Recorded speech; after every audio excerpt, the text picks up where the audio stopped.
There are a lot of weapons in Warframe, and many of them have a lot of interesting details that go overlooked. I've done the Warframes, so today I pick 50 random weapons and give a fact for each and every one.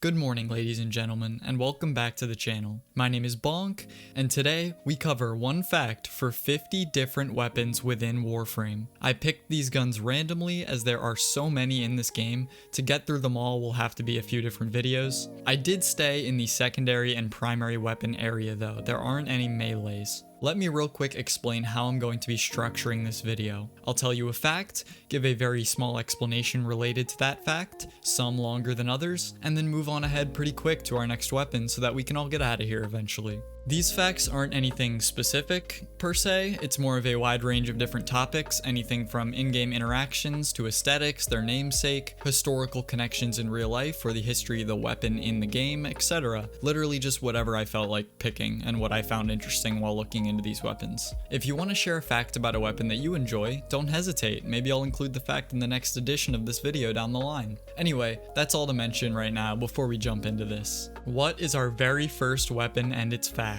Well, it's the Parasist, an infested horror. This weapon actually resembles the mouth of Jordis Golem. Makes this weapon seem a little more scary, huh? Starting out of the gate with a pretty quick one, but I did find this fact pretty interesting despite its simplicity. So let's move on ahead to our second pick. Next up comes the llBonkll, a weapon I don't like at all, but a lot of players love. But for this fact, I'm gonna have to take you back a little bit in time to a very weird period for the llBonkll. This weapon used to be able to launch your teammates in the air, and even move them around when they were in channeling abilities like Nyx's Absorb. But it gets even worse. The llBonkll was capable of knocking Hydroids out of their undertow and hurting their own Rhino's iron skin. Like, who let any of that through QA? Seriously. I mean, this was clearly altered because this weapon is just a grief machine if that had stayed. So let's move on to a weapon who can affect teammates in a good way. Welcome to the Agrit, a throwable sticky bomb weapon that you can manually detonate, and these little guys can actually stick to your teammates. I'm so glad they made this possible, even if it's beyond ridiculous and would pretty much never actually be useful in any scenario ever. Again, who cares though, because teammates can go kaboom, and that's fun. Bubonico creeps in with the fact that its name is derived from one of the 3 deadly plague variants that ravaged Europe in the form of the Black Death. This weapon is based from the bubonic variant of this plague. The other two are known as the pneumonic plague and the septicemic plague. For those who don't know, the Black Death was a terrifying global epidemic event that struck Europe and Asia in the mid-1300s. Because of hundreds of different factors including horrible hygiene, diseased animals, and just an overall lack of medical knowledge at the time, other than how to dress like cool birds, the plague spread so far that it killed anywhere from 30% to 60% of the entire population of Europe. So, back to Warframe, I think the gun should be stronger since it's based off that. Anyway, let's move on to a more lighter note. The Ballistica. This crossbow was bugged for a small period in 2020. During this time, when equipped with the Dahlia skin, it would fire its projectiles sideways, effectively making the weapon useless. But to be honest, I don't think anyone uses this weapon much anyway. Next up, we have Astilla. I've actually got 2 for this one, mostly because they're both so quick. First, Astilla means splinter in Spanish. Also the name of that big rat from the Teenage Sewer Turtle show. Cool name for a gun. This weapon also fires glass shells. Also cool. Yep, that's the second fact. The glass shells are interesting. The Brock, the little handheld shotgun that could. General Sargus Ruck awards the player with this weapon when you support the Grineer during the Gradivarius conflict. He also has the following message for you, the player. The way you fight, we cannot grow in a test tube. You are a warrior. I need more warriors like you. Continue to fight for me. There's more where this came from. Archoplasmor time. On the side of this weapon is some text. This text reads danger, extreme heat. Another pretty quick one, but stuff like the words on weapons are one of the few things that I can be sure that most people were not really aware of and look over. So I'd like to throw in a few of them.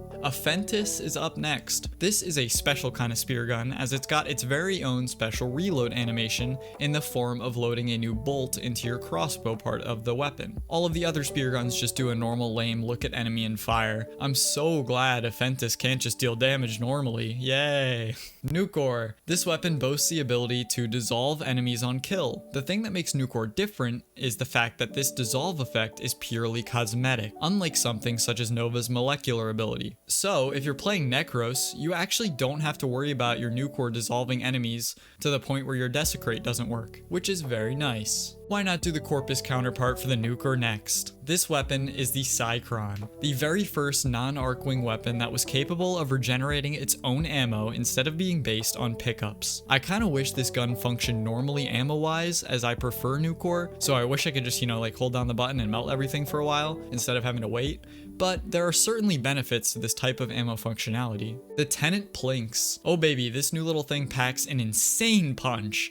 The fact for this weapon is, it's my new favorite Tenant weapon, and its alt fire is OP as shit. And everyone should go get a Tenant Plinks right this second, Heat Progenitor, and if you don't, your mom's a hoe. Anyway, how about a weapon from the Dark Stalker, the boss that's so weak nowadays, I forget he's supposed to be somewhat difficult. This weapon is Despair. These knives' edges are made of a monofilament. Basically, this means that the edge of the blade is made so thin that it is a nanometer in width. That is the sharpest edge possible. Sonicor is going to follow up Despair. This weird secondary actually boasts an incredible 0% status chance. The interesting thing comes up when you realize that it can still deal status damage, so something got a little mixed up there. Who knows what happened? The Tesla weapon Amprix is our next gun. I love this thing because of nostalgia. Not nostalgia for Warframe, no. Nostalgia for Destiny 1, because using it reminds me of the old Destiny 1 exotic assault rifle, the Zalo Supercell. I miss Destiny 1. Anyway, the fact for Amprix that has to do with Warframe is its namesake. The amp part refers to the international unit of measurement for electric current, the ampere, and the Latin word for king, rex. So basically, if you boil it down a few layers, you can take it to the Amp King, or in the most layman's terms, and the coolest name in my opinion, the Current King. Nagantaka time. Actually, a bit of a hybrid fact about both the name's meaning in direct translation, and a mythological connection to that namesake. This weapon's name in Hindi is Ender of Snakes, with Naga meaning snakes and Entak meaning ender. In mythology, this name was given to Garuda, as he was known to have enjoyed eating snakes. I guess they didn't really want to include that as an aspect of the Garuda that we have in Warframe, because, eating snakes definitely isn't, very appealing, I guess I could say. Okay, wait 1 second. Here's the annoying part in the video where I have to do my mandatory little spiel, where I ask you to please remember to head down below and leave a like if you're enjoying so far. I hope you are. If you are, why not sub too? I'd love to have you join the community here and see any of the new videos coming your way. Anyway, thanks for listening to that beggar section. Let's get back into the facts. That's what everybody's here for after all. Phantasma Prime. This will be another name one. In ancient Greek, this means ghost or apparition, obviously suiting Revenant, the ghosty boy, extremely well, as you can literally see ghost energy or void energy, I guess, coming out of him, and even being one of his arms on the main non-prime variant of the frame. Xylock, a weapon that I forgot existed until this moment right now, and I bet you did too. This is the only duplex firing weapon that isn't a part of the Tigris family, but who really cares about this thing in reality? Why did I include this? Whatever. I'll do all the weapons eventually. There's gotta be a few duds. The Grakata SMG. The Grenier's best friend and post-Veilbreaker Call's main weapon. But this weapon wasn't always given so much attention. Previously to 2016, the Grakata actually possessed the exact same reload animation and reload sound effects as the Ignis, most likely because of their shared similar model. This was slightly off-putting, especially since that reload sound effect sounded like a tank of gas being refilled, so Grakata was a little off. He was just special back then, and not the Prodigy kind of special, like the Ralph from The Simpsons kind of special. I'm special!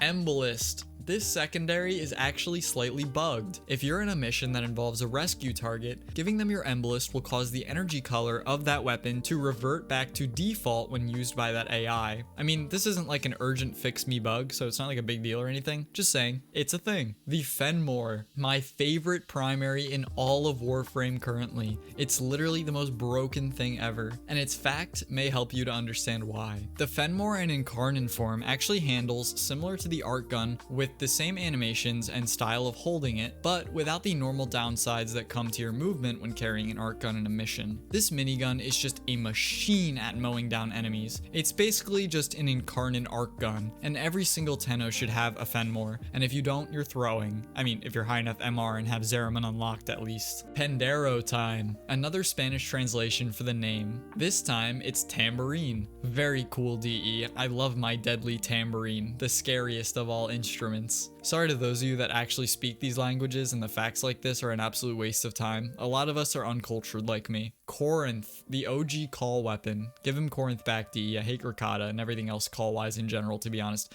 Anyway, ignore that. The Corinth is what we're here to talk about, and not how much I hated Veilbreaker. In ancient times, Corinth was a Greek city-state and is currently the capital of the Corinthia region. I have a lot of Greek stuff in my videos, but it's aight. Everybody likes Greek stuff. The Gamma Core, the beam weapon for the newer Tenno out there. Gamma Core was the very first weapon introduced with the innate ability to deal magnetic damage, at least the first general use weapon, as the Velocitus did have magnetic damage intrinsically before the Gamma Core, but you were extremely limited in its use since that weapon was an arc gun weapon. Bore, the shotgun that literally nobody ever uses, not a single soul, because it's just not good. It sucks donkey balls. Anyway, it does have some writing on the side in an Orcan dialect, so let's talk about that instead. On the stock, it states danger, and on the drum, it states evolution. They need to evolve this gun. Again, it sucks. Boo bore. Oh, also I guess the barrel is kind of like a snout referring to the bore name. Zakti. Unlike Zaku, I will never touch Zakti again now that I've mastered both normal and prime. It's also bad. But the name Zakti actually means force, energy, or potency in Hindu and Sanskrit. I love how it seems a lot of these weapons with the names that have like powerful meanings are always like the flop weapons in the list. Kuva Chakur. This is a pretty interesting one. When the Chakur is fired in an area that is spacious enough, such as an open world, your shot is going to be followed shortly after with a whistling sound effect, representing your bullet cutting through the air. So far, I'm pretty sure the only weapon to have this is the Kuva Chakur. The Spear X, an extremely quick fact, so don't blink. This weapon is held by the Corpus Juno crewman. So yeah, that's it. It's an enemy weapon. The Zymos, another infested weapon. When you score a headshot kill with this little dude, it will cause that enemy's head to begin to swell up. Very soon after, that swelled head will explode into a bunch of spores. A pretty cool concept for a weapon. I just wish that Zymos was more viable. Another quick name one for one of our newest weapons introduced into Warframe, Varuna's Sniper, the Paragale. The name Paragale, when translated to Lithuanian, means victory. This can be actually attributed to Varuna's story of betrayal and perseverance to finally come out the victor in her Laverian entry after much loss and inner conflict. Seriously though, you guys need to go read the new Varuna Laverian entry. It is incredibly morbid, but it is insanely good, and I was hooked while reading it. Vasto is going to be our next weapon to discuss. Once again, a name fact.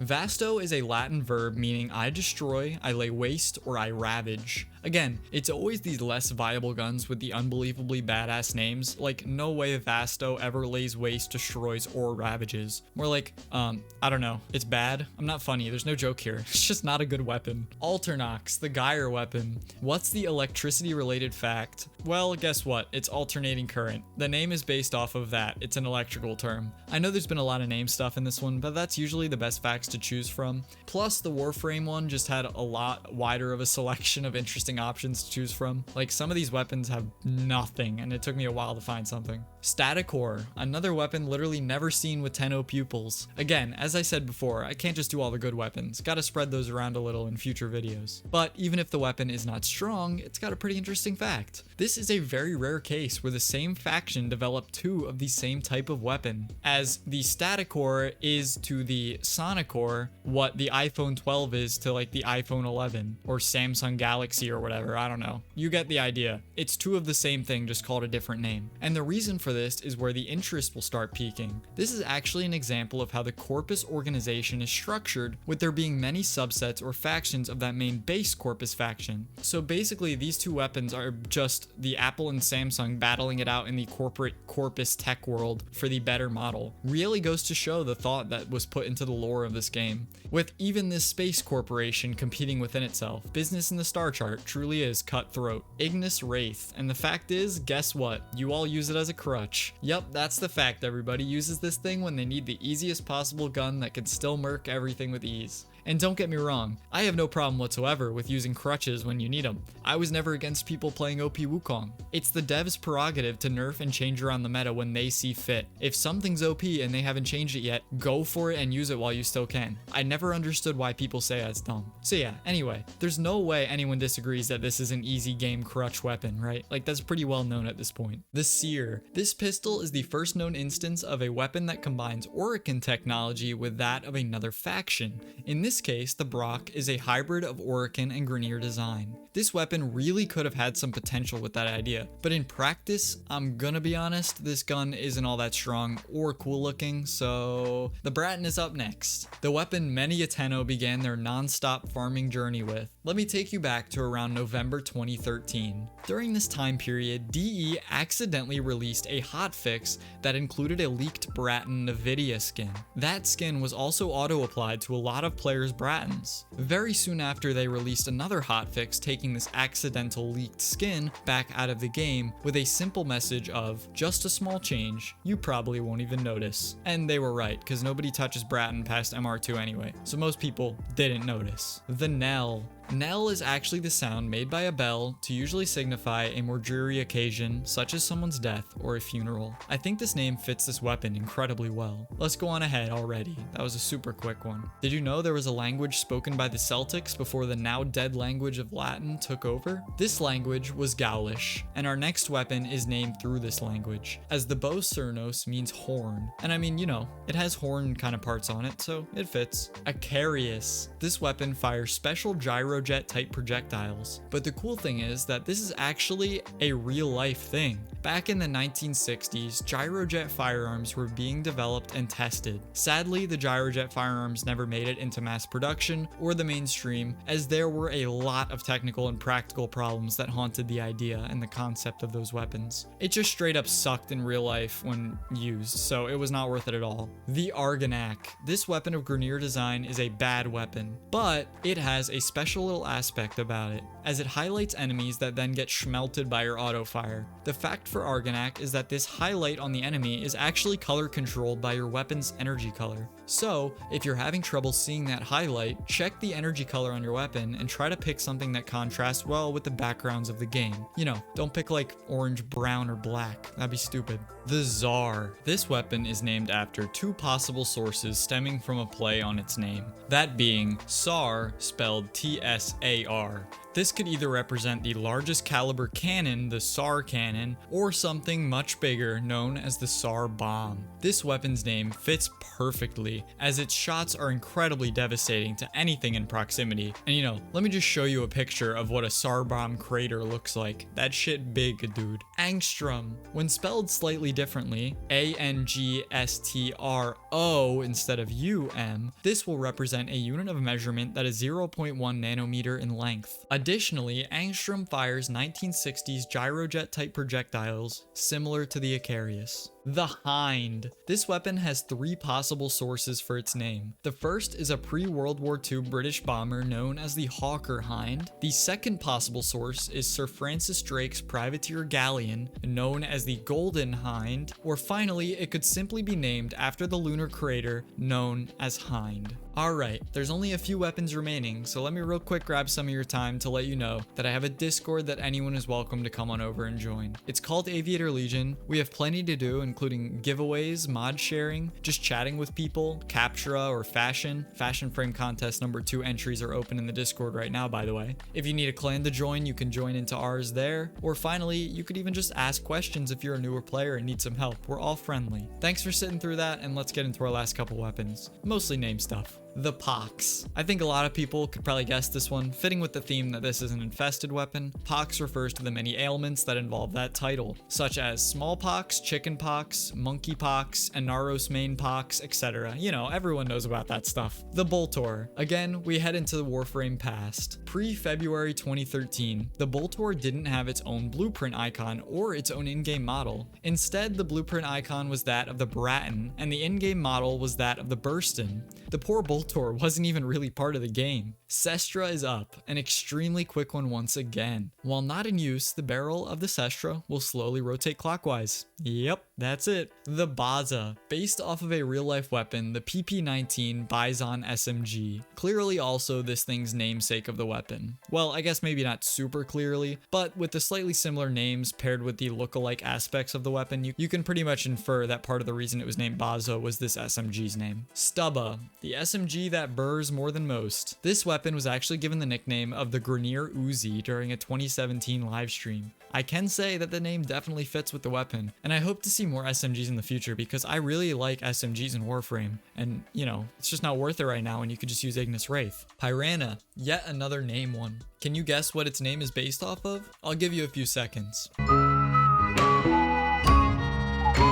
Okay, got your answer? Well, it was pretty easy to guess, as it's the piranha fish. Those kind of fish that you could ignore completely when it's just a single one alone, but in a group, they can shred prey much larger than themselves with ease down to the bone. I'm sure you all know that though. Let's move on to our very last weapon, and why not end it with a Greek one? The Attica, named after a Greek peninsula that encompasses the famous location of Athens. The Greeks also possessed a similar crossbow to the Attica, known as the polybolos. And that's it. I hope you all enjoyed the video as always. If you want to see more, leaving a like down below and a sub would be incredibly appreciated. If you have a fact for a weapon, why not leave it down below and let us know which fact in this video you found the most interesting. Again, I'll put my Discord down below for anyone that wants to join. Probably my Twitter too. I don't really do a lot of Twitter stuff, but whatever.